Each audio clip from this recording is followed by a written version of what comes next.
Salam, ya saudara yang dikasihi Tuhan, kami mengucapkan kembali selamat bertemu dalam ibadah melalui channel ini, melalui YouTube ini. Dan bagi saudara baik yang sedang beribadah sendiri di kamar atau saudara sedang di luar mengikuti akan ibadah melalui sarana ini, atau saudara sedang dalam satu kelompok kecil, ya kami mengucapkan selamat beribadah, selamat bersekutu. Tuhan memberkati kita. Situasi yang sulit ini kita kiranya tetap membuat kita terus menikmati persekutuan yang indah dengan Tuhan. Yakinlah bahwa setiap situasi mempunyai nikmat tersendiri kalau kita mengisinya, kalau kita melakukannya sungguh-sungguh bersama dengan Tuhan. Mari kita siapkan hati kita, saudara. Saya ingin kita memahami terus-menerus bahwa tanpa Tuhan kita tidak bisa menikmati hidup ini dengan baik, atau tidak bisa mengerti hidup ini. Ya. Saudara, kita siapkan hati kita. Kita mau katakan, Yesus, Engkaulah yang termanis buat jiwa kami. Kita memulai ibadah kita dengan pujian ini. Saya mengundang kita sama-sama berdiri. Kita katakan, Yesus yang termanis buat jiwaku, ku cinta selamanya.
Jemaat Tuhan, mari kita mentahbiskan ibadah kita.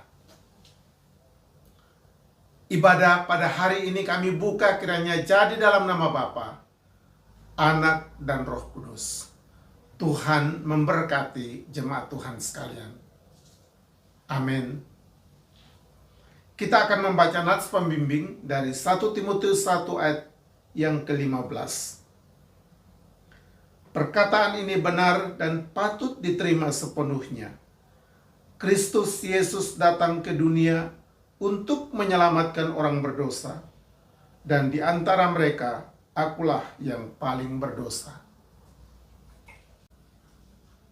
Saudara yang dikasihi Tuhan, sungguh benar bahwa seperti kesaksian Paulus dalam yang kita dengar dalam nats pembimbing tadi, betapa bersyukurnya kita mengalami kehidupan sebagai orang berdosa yang diampuni oleh Tuhan. Ya, sukacita seperti ini susah ya dimiliki oleh orang yang, atau bahkan tidak bisa dimiliki oleh orang yang belum mengenal Tuhan. Karena itu kita rindu ya, sebanyak mungkin orang juga merasakan sebagaimana pengampunan yang kita rasakan. Mari kita menaikkan pujian ini. Kita katakan Yesus itu kembang mawar saron, dan kita rindu tiap orang harus tahu. Kita katakan tiap orang harus tahu siapa Yesus.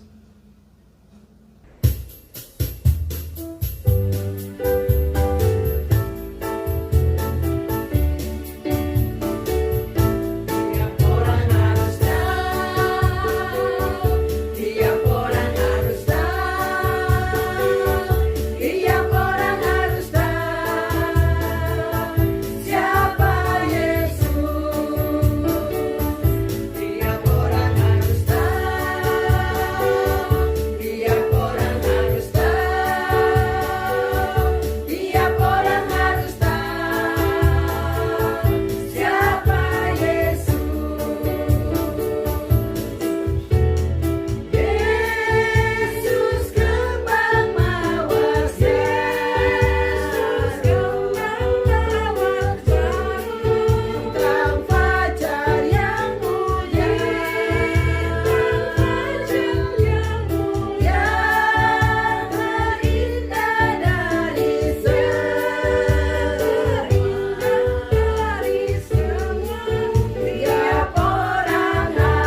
sekali kalau kita hidup di dalam Tuhan, kita menikmati kekuatan ekstra, sehingga seringkali kita terheran-heran. Tuhan mampukan kita menghadapi masalah-masalah dalam hidup ini, dan kita merasakan kemenangan demi kemenangan bersama dengan Tuhan. Kita katakan lebih dari pemenang dalam segala perkara. Karena apa? Karena Yesus yang sudah mengalahkan maut.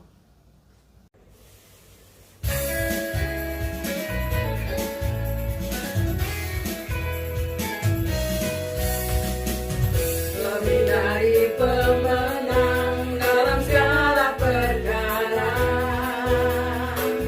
Yesus telah dikalahkan oleh kuasa darahnya. Jika Allah di pihak kita, siapa dapat melawan? Kita lebih dari pemenang. Haleluya, kibarkanlah janjinya, Yesus Raja segala raja. Haleluya, bangkitlah gerejanya, kita lebih dari pemenang. Lebih dari pemenang, lebih dari pemenang dalam segala perkara. Yesus telah dikalahkan oleh kuasa darahnya. Jika Allah di pihak kita, siapa dapat melawan? Kita lebih dari pemenang. Haleluya, kibarkanlah janjinya, Yesus Raja segala raja. Haleluya, bangkitlah gerejanya, kita lebih dari pemenang. Haleluya, haleluya, kibarkanlah janjinya, Yesus Raja segala raja. Haleluya, bangkitlah gerejanya, kita lebih dari pemenang. Kita lebih dari pemenang. Kita lebih dari pemenang.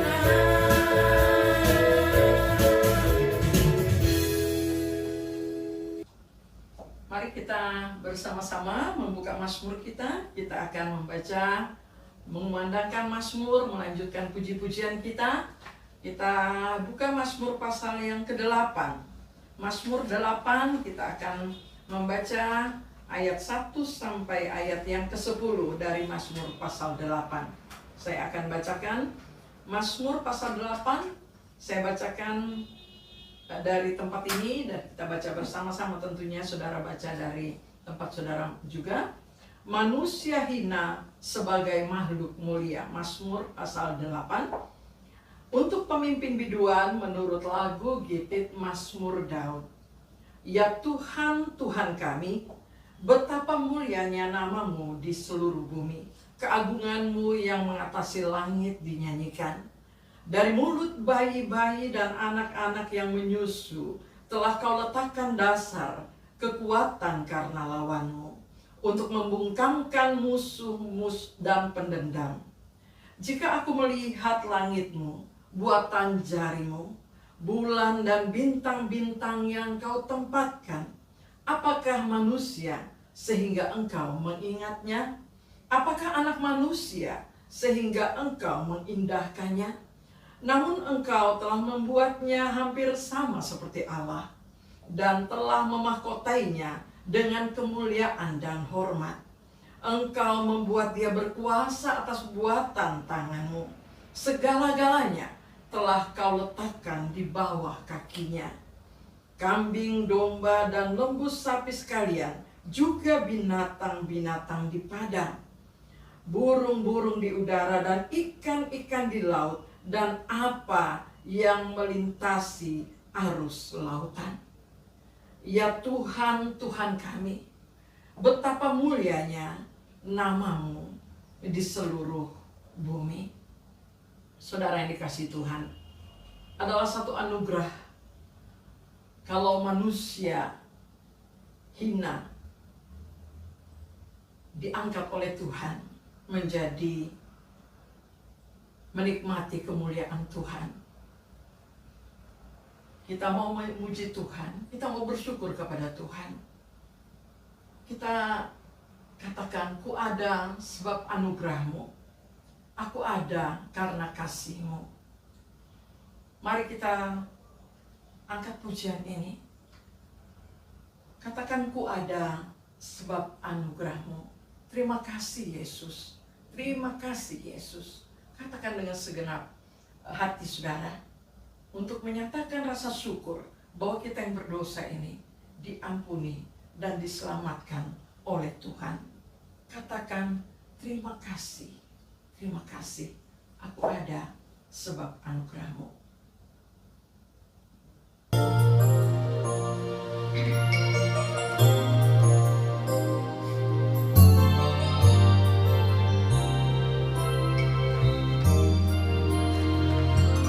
Ku ada sebab anugerahmu, ku ada karena kasihmu, Tuhan Yesus. Ku berterima kasih buat kasih rahmat-Mu.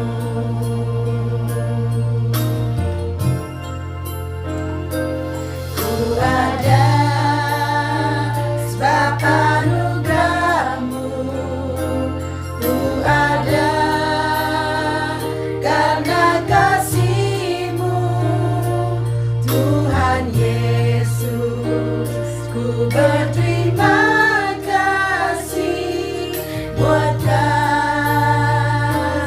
rahmat-Mu. Terima kasih Yesus, Yesus. Terima kasih karena anugerahmu buat hidupku sekarang. Ku kan memujimu selamanya.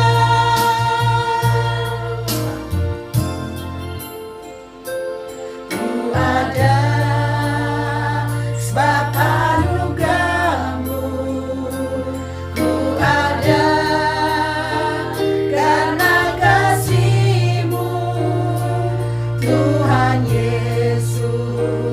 Ku berterima kasih buat kasih rahmat-Mu. Terima kasih Yesus, Yesus. Terima kasih karena anugerahmu buat hidupku sekarang. Ku kan memujimu selamanya. Terima kasih Yesus, Yesus. Terima kasih karena anugerahmu buat hidupku sekarang. Ku kan memujimu selamanya. Ku kan memujimu selamanya.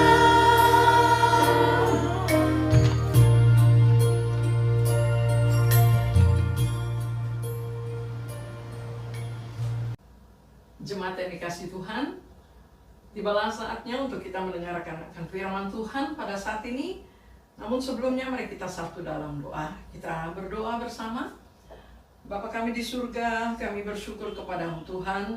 Terima kasih Tuhan, Engkau memberi kami kesempatan melalui sarana ini pada masa-masa sukar ini. Engkau memakai sarana online ini untuk memberkati jemaat Tuhan di segala tempat.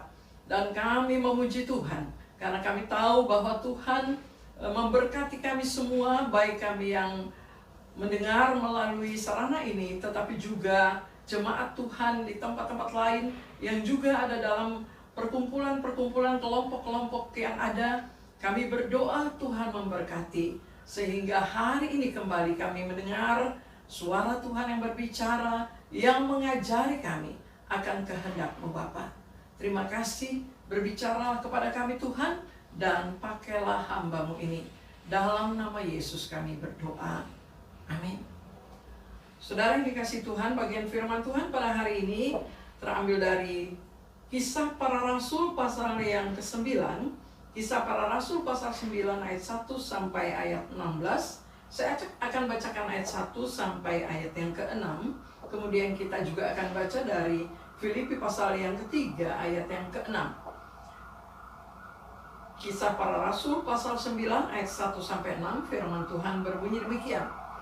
Sementara itu berkobar-kobar hati Saulus untuk mengancam dan membunuh murid-murid Tuhan.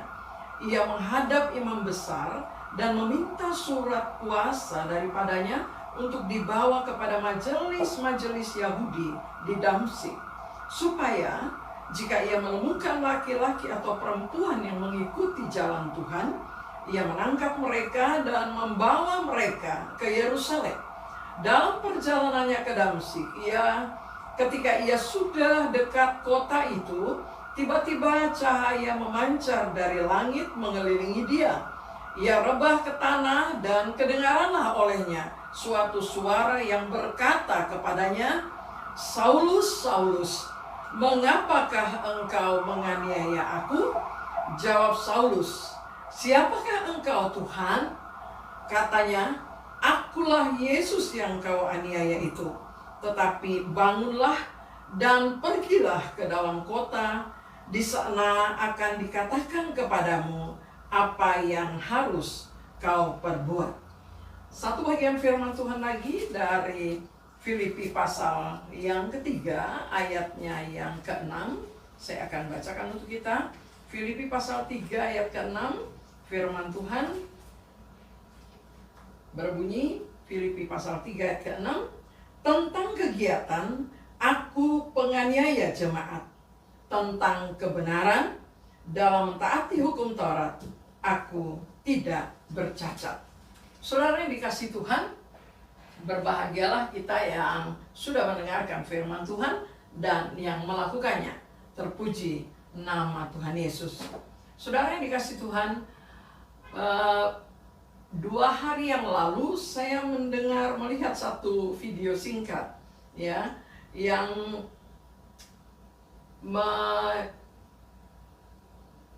menceritakan tentang seorang pengkhotbah di jalan, ya, di pasar gitu.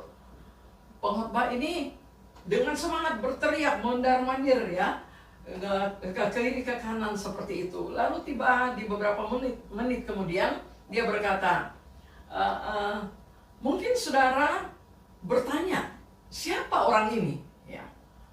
Lalu dia perkenalkan bahwa dia adalah seorang preman yang menjadi pelayan. Ya, seorang preman yang menjadi pelayan.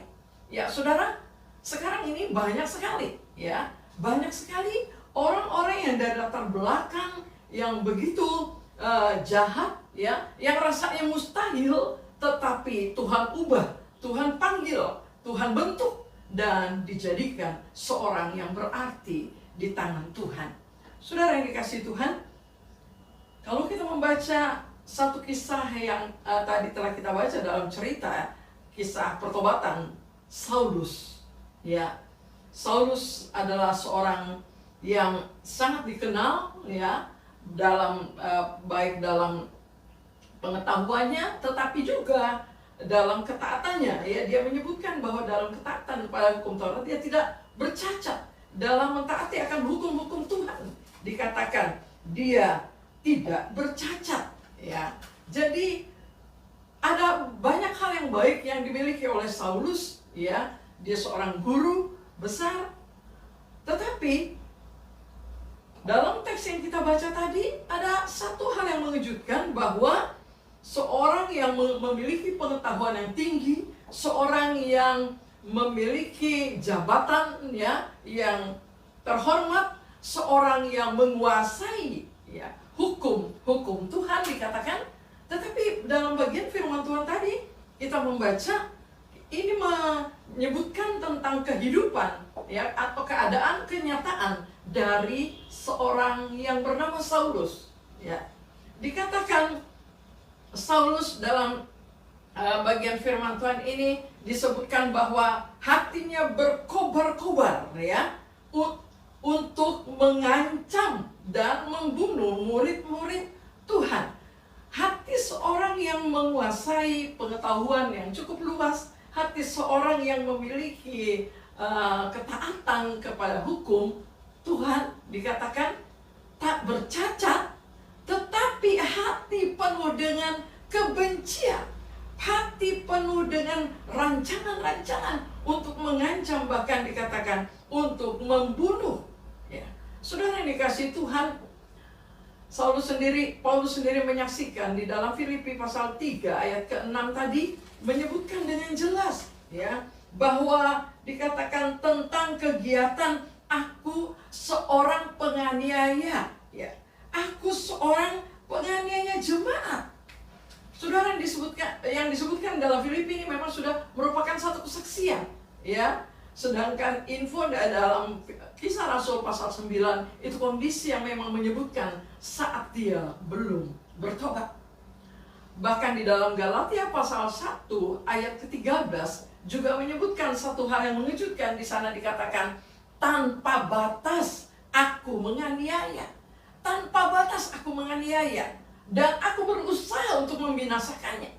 Saudara yang dikasihi Tuhan, ini keadaan, ini kehidupan, keadaan hati seorang yang belum mengenal Tuhan, ya.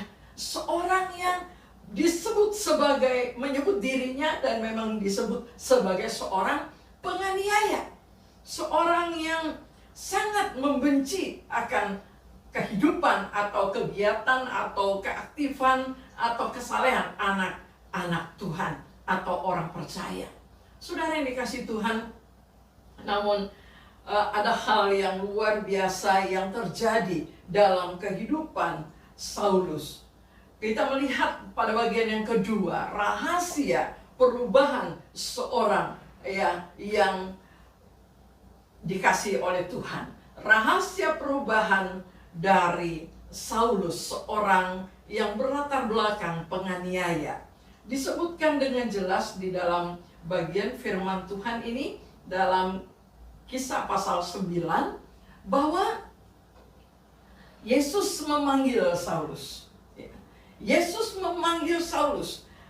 Lalu Yesus menjelaskan kesalahannya. Yesus menjelaskan kesalahannya ketika dia panggil di peristiwa yang mengherankan ini terjadi, di mana Tuhan memanggil dia. Peristiwa ini menyebutkan dalam ayat yang keempat, Saulus, Saulus, mengapa engkau menganiaya aku? Saulus terheran, saudara, ya. Siapa engkau Tuhan? Ya. Lalu Yesus katakan, akulah Yesus yang kau aniaya. Tentu ini di luar pemahaman Saulus. Bagaimana mungkin dia merasa tidak pernah bertemu dengan Yesus? Selama ini memang dia berbuat jahat dengan pengikut yang disebutkannya sebagai murid Tuhan. Tetapi dia tidak merasa bahwa dia melakukan itu adalah sama dengan menganiaya Yesus. Saudara yang dikasihi Tuhan, satu kesalahannya dibukakan oleh Yesus, bahwa sesungguhnya akulah Yesus yang kau aniaya. Saudara yang dikasihi Tuhan, Yesus panggil namanya. Yesus nyatakan kesalahannya. Menganiaya umat Tuhan sama dengan menganiaya Yesus. Apakah Yesus tidak berkuasa untuk membinasakannya? Saudara, satu pertanyaan yang patut direnungkan. Seorang yang begitu jahat, seorang yang begitu merencanakan banyak hal yang membinasakan. Timbul pertanyaan, apakah Yesus tidak punya kuasa untuk membinasakannya? Saudara, tentu Yesus punya kuasa. Tetapi bukan untuk itu Yesus dipanggil. Bukan untuk itu Yesus datang ke dunia. Yesus sendiri mengatakan bahwa dia datang ke dunia untuk mencari dan menyelamatkan yang hilang. Dia datang untuk mencari dan menyelamatkan yang hilang. Sehingga jelas sekali dalam kisah pertobatan Saulus di sini, dia merasakan dia diampuni oleh karena kasih Yesus. Dia diampuni oleh karena kasih Tuhan, tetapi juga oleh para pengikut Tuhan. Saudara, luar biasa. Saulus dikatakan dia mendengar suara Tuhan, ya, tetapi juga tentu dia mentaatinya.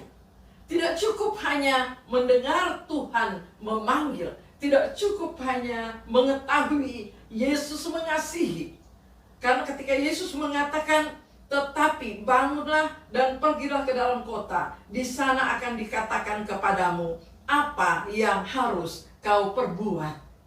Dan saudara, kita tahu bahwa selanjutnya dikatakan maka termangu-mangulah teman-temannya. Teman-temannya juga mendengar suara itu, tapi tidak lihat ada seorang pun di situ. Saulus bangun dan berdiri, ayat ke-8. Lalu ia berusaha untuk membuka matanya, tetapi dia tidak dapat melihat. Tuhan izinkan satu proses terjadi dalam hidup Saulus. Dia diizinkan buta. Dia diizinkan tidak melihat 3 hari lamanya. Tidak makan, tidak minum dikatakan. Satu keadaan yang diurus oleh Tuhan. Menyerahkan diri untuk diurus oleh Tuhan. Saulus pergi. Sebagaimana dikatakan, dia pergi ke dalam kota. Dibimbing oleh orang-orang yang bersama dengan dia. Dan Tuhan mengutus seorang pelayan yang bernama Ananias. Saudara yang dikasihi Tuhan, mendengar suara Tuhan, mengetahui Yesus mengasihi, mengetahui Yesus sedia mengampuni, tetapi harus sedia datang, merendahkan diri, dan mentaati langkah-langkah sebagai wujud dari satu pertobatan. Karena sesungguhnya Yesus mengasihi dan Yesus mau mengubahkan. Saudara yang dikasihi Tuhan, apa yang menjadi bukti dari perubahan seorang penganiaya seperti Saulus? Apa yang disebutkan menjadi bukti? Saudara, dalam ayat yang ke-9, saya ingin bacakan ayat 15. Ketika Tuhan menyuruh Ananias pergi untuk menemui Saulus. Dalam ayat ke-15, tetapi firman Tuhan kepadanya. Mulai dari ayat 14, ya, dari ayat 13, bahkan disebutkan betapa terkejutnya Ananias karena dia tahu dari banyak orang, dia mendengar Saulus itu datang untuk membinasakan, untuk melakukan kejahatan terhadap orang-orang kudus Tuhan. Lalu Tuhan katakan, tetapi firman Tuhan kepadanya, kepada Ananias, pergilah, sebab orang ini adalah alat pilihan bagiku untuk memberitakan namaku kepada bangsa-bangsa lain serta raja-raja dan orang-orang Israel. Ayat 16, Aku sendiri akan menunjukkan kepadanya betapa banyak penderitaan yang harus dia tanggung oleh karena namaku. Saudara yang dikasihi Tuhan, seorang Saulus memulai hidup barunya, masuk dalam rencana Tuhan. Dia telah ditetapkan menjadi alat pilihan Tuhan dan membutuhkan kesediaan, ya, untuk taat, karena di dalamnya bahkan sudah dinubuatkan, sudah disampaikan. Dia bukan hanya menjadi alat seakan-akan alat yang menghebohkan, alat menjadi orang yang terkenal di tengah-tengah bangsa-bangsa, tetapi disebutkan dia akan juga menanggung banyak penderitaan oleh karena namaku. Saudara yang dikasihi Tuhan, bukti dari perubahan yang terjadi dalam diri Saulus adalah masuk dalam rencana Tuhan sebagai alat pilihan Tuhan, menyediakan diri untuk menanggung penderitaan. Itu sebabnya di dalam Galatia pasal 1 ayat yang ke-23 menyebutkan, Galatia pasal 1, saya akan bacakan ayat 23, menyebutkan demikian. Mereka hanya mendengar bahwa yang dahulu menganiaya mereka sekarang memberitakan iman yang pernah hendak dibinasakannya. Hidupnya yang baru, pelayanannya menjadi satu kesaksian karena dia dulunya, ya, menganiaya jemaat Tuhan. Dulunya dia menekan orang-orang beriman, tetapi sekarang dikatakan dia memberitakan tentang iman, dia memberitakan firman, dia memberitakan iman yang dikatakan yang dulu pernah hendak dibinasakannya. Saudara yang dikasihi Tuhan, perubahan ini luar biasa. Hati yang tadinya dikuasai oleh kebencian, hati yang tadinya dikuasai, dikatakan berkobar-kobar dengan rancangan-rancangan yang busuk, sekarang hatinya dikuasai oleh kasih. Hatinya dikuasai oleh misi penyelamatan yang membuat dia betul-betul siap menanggung penderitaan. Dia menyerahkan diri, bahkan rela dianiaya. Saudara yang dikasihi Tuhan, itu adalah bukti dari perubahan yang terjadi dalam diri Saulus yang sebenarnya berlatar belakang seorang penganiaya. Betapa luar biasanya kalau Tuhan berencana dalam hidup seseorang. Betapa hebatnya kuasa Allah yang bekerja dalam hidup seseorang yang mau sedia taat kepada panggilan Tuhan. Dan tidak ada orang sejahat apapun yang tidak bisa diubahkan oleh Tuhan. Saudara yang dikasihi Tuhan, hal-hal lain kita bisa berguru kepada orang-orang pintar di dunia ini. Tetapi masalah dosa hanya bisa diselesaikan ketika seorang datang kepada Yesus. Karena Yesuslah Tuhan, Yesuslah Juru Selamat. Dialah yang datang untuk melepaskan kita dari ikatan dosa. Saudara yang dikasihi Tuhan, perubahan yang dialami oleh Saulus adalah menjadi kesaksian besar bagi dunia. Jemaat yang dikasihi Tuhan, sebelum saya masuk dalam bagian yang terakhir untuk kita melihat sikap pengikut Yesus terhadap seorang penganiaya, saya ingin membacakan satu ayat firman Tuhan yang merupakan kesaksian dari Rasul Paulus sebagai bukti dari kehidupannya yang telah diperbaharui oleh Tuhan. Dia menyaksikan dalam 1 Timotius 1 ayat yang ke-15. 1 Timotius 1 ayat ke-15, firman Tuhan berkata, perkataan ini benar dan patut diterima sepenuhnya. Kristus Yesus datang ke dunia untuk menyelamatkan orang berdosa. Dan di antara mereka, akulah yang paling berdosa. Yesus Kristus datang untuk menyelamatkan orang yang berdosa, dan di antara mereka, akulah yang paling berdosa. Inilah yang menjadi dasar, hal yang paling mendasar sebagai bukti dari kesaksian Rasul Paulus sesudah dia mengenal Tuhan.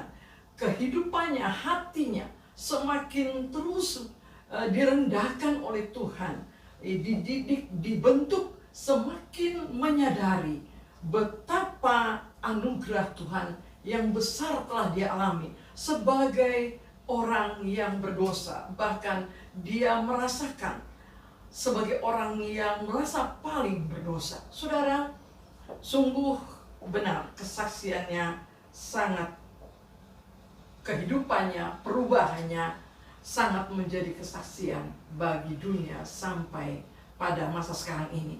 Tidak ada yang dapat menyangkali apa yang telah dialami dan disaksikan oleh Rasul Paulus. Saudara, terakhir kita akan masuk dalam bagian yang keempat, yaitu sikap pengikut Yesus terhadap penganiaya.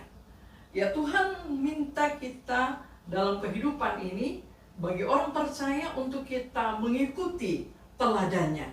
Untuk kita mengikuti teladannya. Apa itu teladan Yesus? Ya, hal yang paling besar yang sulit dilakukan adalah mengampuni. Ya,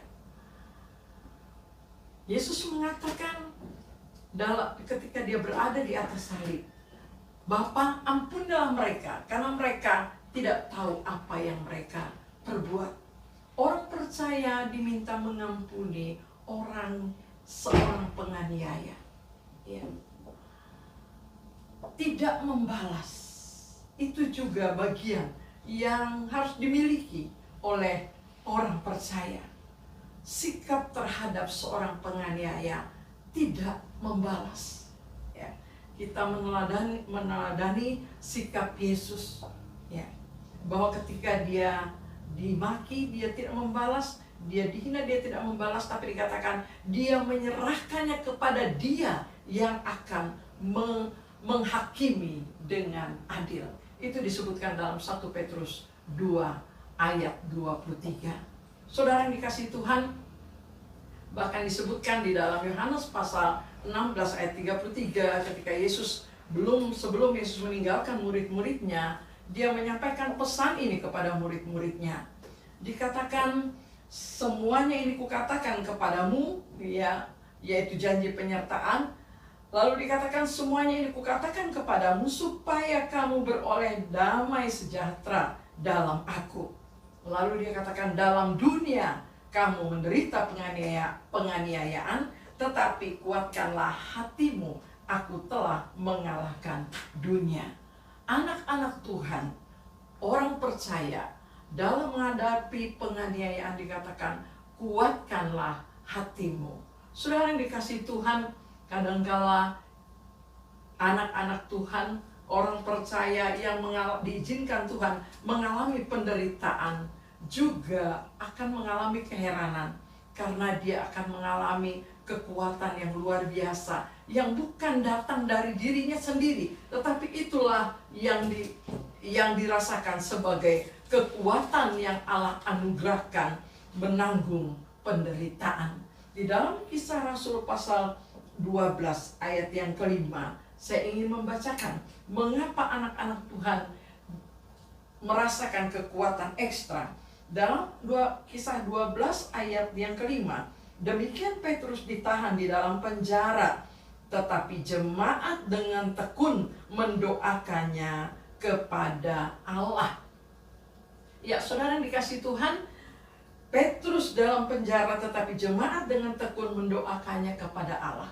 Satu kekuatan yang dirasakan oleh anak-anak Tuhan dalam menanggung penderitaan adalah bahwa saudara seiman, saudara-saudara sebagai jemaat Tuhan, menopang dalam doa, mendoakan. Ya, tentu di dalam hal ini juga bukan hanya mendoakan orang atau anak-anak Tuhan yang teraniaya, tetapi anak-anak Tuhan, jemaat Tuhan juga selalu mendoakan para penganiaya, selalu mendoakan orang-orang yang menganiaya, yang menyusahkan orang-orang percaya. Saudara yang dikasihi Tuhan, itulah yang Allah ingin kita lakukan.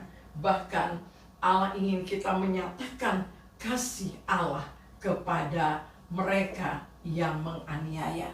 Ya, mungkin ini meneladani dari apa yang dilakukan oleh Yesus sendiri kepada Paulus. Membukakan kesalahannya, menyatakan kesalahannya, bahwa perbuatan menyiksa anak-anak Tuhan sama dengan menganiaya Yesus sendiri. Saudara yang dikasihi Tuhan, Tuhan ingin sebagai pengikutnya kita juga mengikuti teladan ini, di mana kita memberkati orang yang menganiaya kita. Dalam hal ini ada pengampunan, mendoakannya, ya, supaya dia mengenal kasih Tuhan. Sementara kita sendiri tidak membalas, kita tetap kuat di dalam kekuatan Tuhan, karena mengetahui ada banyak saudara-saudara yang juga mendoakan orang-orang yang teraniaya. Saudara yang dikasihi Tuhan, akhirnya saya ingin menutup bagian firman Tuhan ini dengan menyampaikan beberapa poin sebagai kesimpulan. Yang pertama, sikap hati seseorang akan menentukan misi dan aktivitasnya. Sekali lagi, sikap hati seseorang akan menentukan misi dan aktivitasnya. Yang kedua, kebencian atau dosa lainnya hanya bisa diselesaikan oleh Yesus. Yesuslah yang berkuasa untuk menyelesaikan masalah dosa. Kasih orang percaya, kasih anak-anak Tuhan juga bisa menjadi bukti yang lebih meyakinkan untuk orang-orang yang belum mengenal Tuhan dapat mengenal kasih Tuhan. Ya, kita ingat cerita Saulus tadi, bahwa Ananias, ya, datang kepadanya dan menyebutkan, "Saulus, saudaraku." Tadinya dia takut, tadinya dia tidak percaya, tapi ketika dia diutus oleh Tuhan, dia mewujudkan kasihnya sebagai pelayan. Dia juga meyakini Saulus adalah saudara yang telah dikasihi oleh Yesus. Yang terakhir, yang ketiga, kehidupan baru, ya. Seorang yang mengambil keputusan untuk hidup baru harus juga sedia masuk dalam rencana Tuhan atau dalam program Tuhan. Tidak bisa kehidupan baru lalu tidak masuk dalam kehendak Tuhan. Ya, tidak akan mengalami hal-hal yang baru. Karena kehidupan percaya Yesus, kehidupan di mana masalah dosa kita diselesaikan, kita diampuni, kita diselamatkan, bersamaan dengan itu, hidup kita adalah hidup yang menyenangkan Tuhan. Yang terakhir, meneladani Yesus, itulah kehendak Tuhan. Tuhan mengajari kita untuk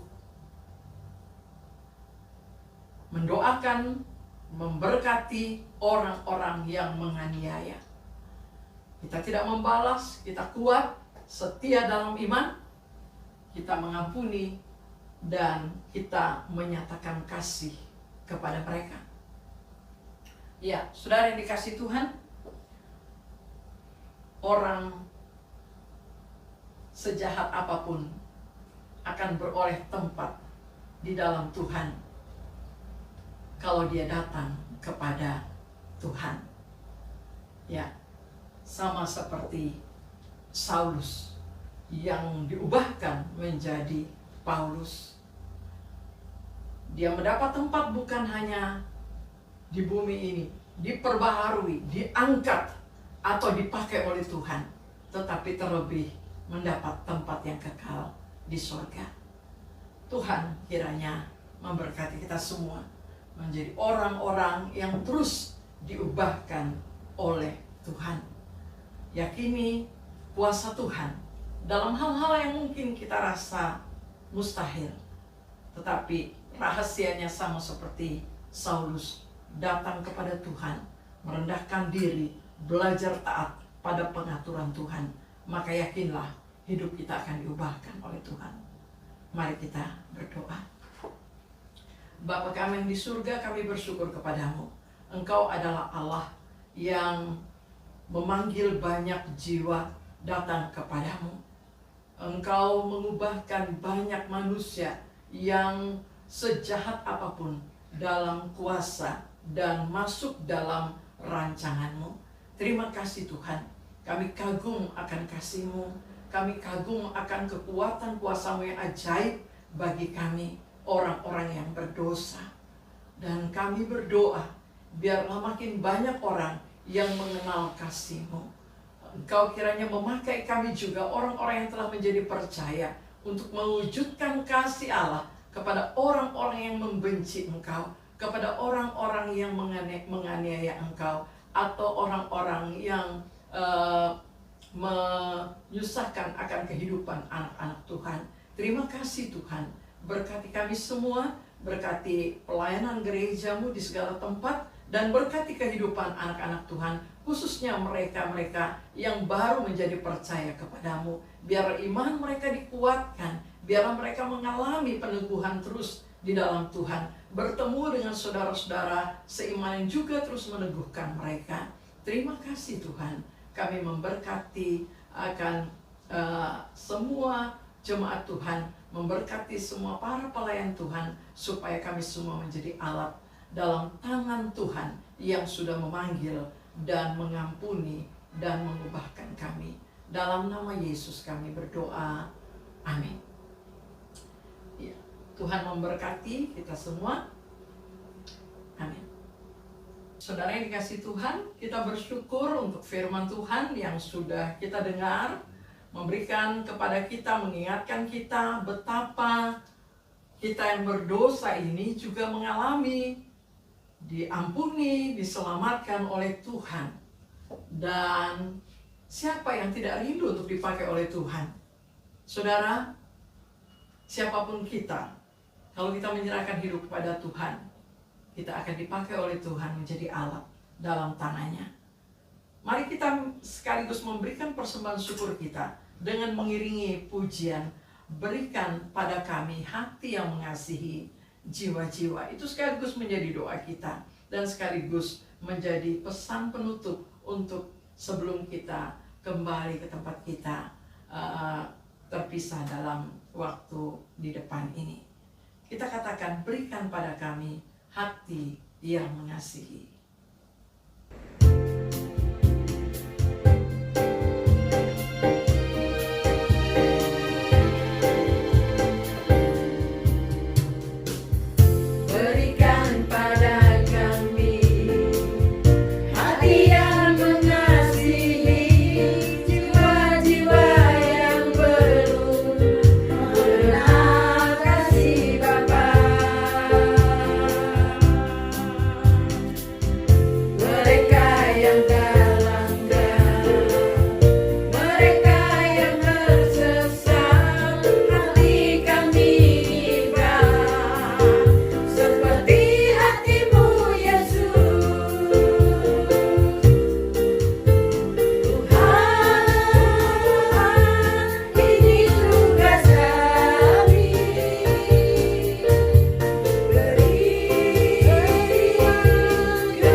Jemaat Tuhan, mari kita bersama-sama masuk di dalam doa syafaat.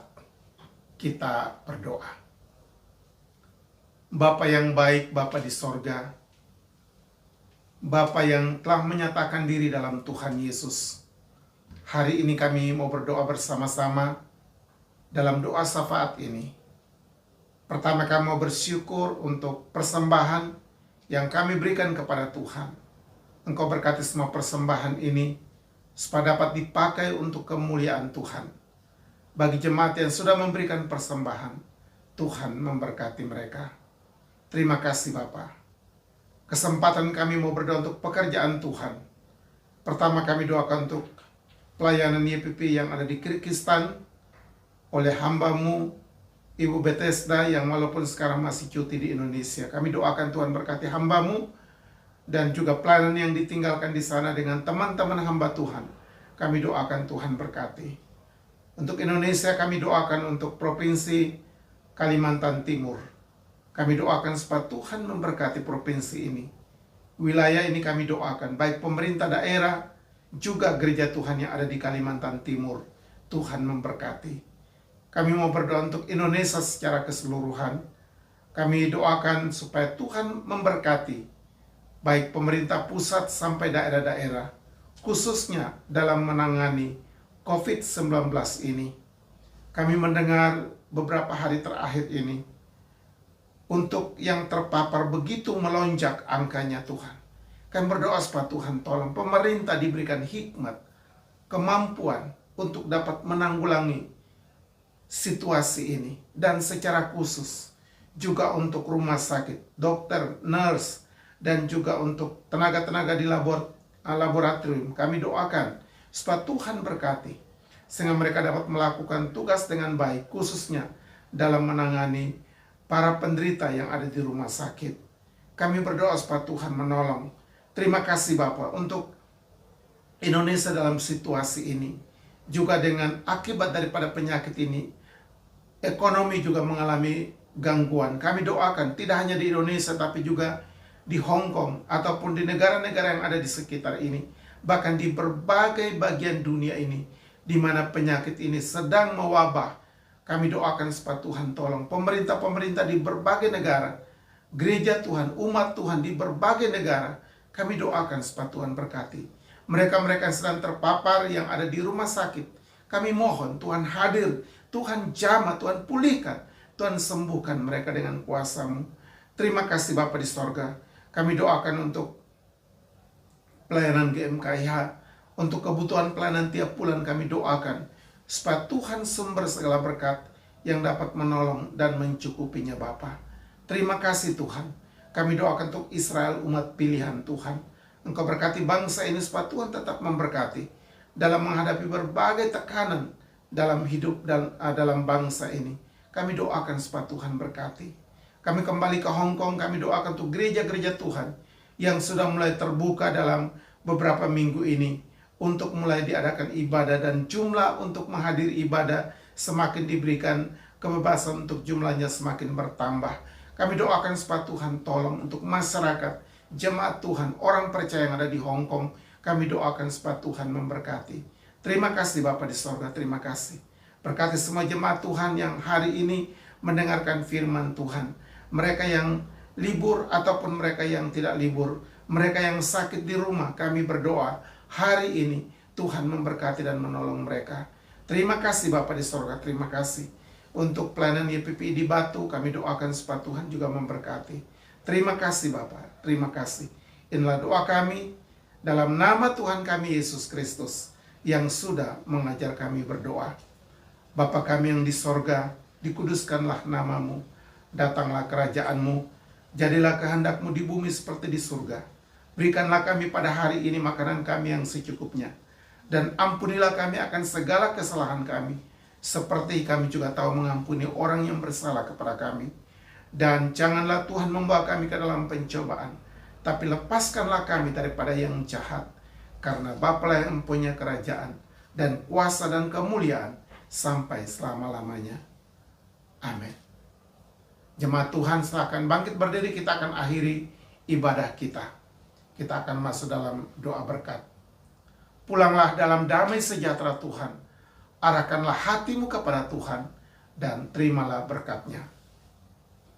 Kasih karunia dan damai sejahtera dari Allah Bapa kita, dari Tuhan kita Yesus Kristus, dan oleh persekutuan Roh Kudus, menyertai, memberkati, menjaga dan memelihara jemaat Tuhan mulai hari ini sampai Tuhan Yesus datang kembali. Amin. Amin. Amin.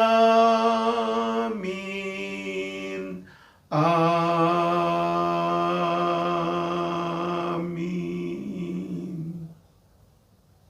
Amin.